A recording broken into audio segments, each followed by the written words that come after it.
Dear my beloved audiences, today I want to tell you a story which is called Brushstrokes and Paw Prints. Emma was a struggling painter living in a small studio apartment in the heart of the city.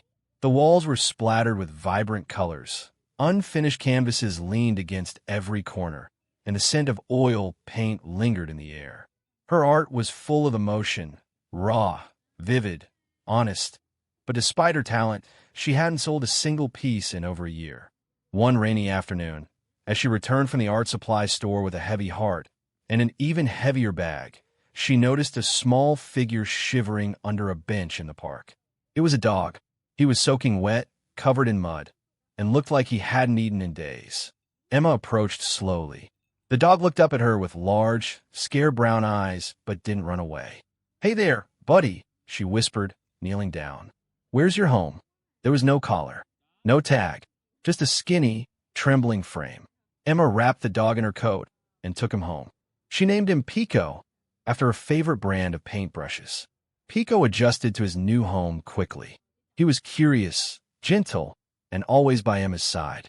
Wherever she went in the apartment, Pico followed, his tail swishing softly behind him. But there was one thing that surprised her. Pico loved to watch her paint. Every time she picked up her brush, Pico would sit quietly, eyes fixed on her hands, as if mesmerized by the movement of colors across the canvas. Sometimes, he'd tilt his head at certain strokes, almost as if he had an opinion. Emma laughed one day. "You've got an artist's soul, don't you?" Then one evening, as Emma was experimenting with a messy, abstract piece on the floor, she accidentally spilled a blob of blue paint. Before she could wipe it up, Pico stepped in it. "Oh no, wait," she shouted. But it was too late. Pico had started walking across the canvas, leaving a trail of bright blue paw prints in his wake. Emma was about to scold him, but then she paused. The paw prints looked beautiful. They danced across the chaos of her painting like tiny bursts of energy.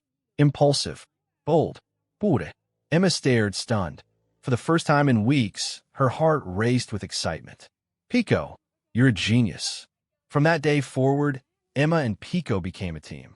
She would lay out giant canvases on the floor and experiment with backgrounds and textures. Then, she'd call Pico, dip his paws lightly in non-toxic paint, and let him walk, skip, or even chase toys across the surface. Every painting became a playful collaboration, her brushstrokes and his paw prints together. They called their style paw-tracked art. Emma posted one of their pieces online as a joke. She titled it Joy in Blue. It went viral. People from all over the world commented on the emotion, spontaneity, and unique energy in the work. Art lovers, dog lovers, and even gallery owners started messaging her. Within a month, Emma and Pico were invited to host a small exhibit titled Brushstrokes and Paw Prints. The night of the exhibit, the gallery buzzed with visitors. Canvases filled the walls, splatters of rich color, balanced chaos, and dozens of joyful, vibrant paw prints. Emma stood in the corner, nervous, as people admired the work. "Who's the other artist?" someone asked. Emma pointed at Pico, who sat beside her wearing a tiny bow tie. He wagged his tail proudly. "He is," she said with a grin. People laughed, took photos with Pico, and some even asked if he did commissions. Emma was stunned when the first painting sold. Then another, and another. By the end of the night, they had sold almost every piece. Weeks turned into months, and Emma and Pico's bond only grew deeper.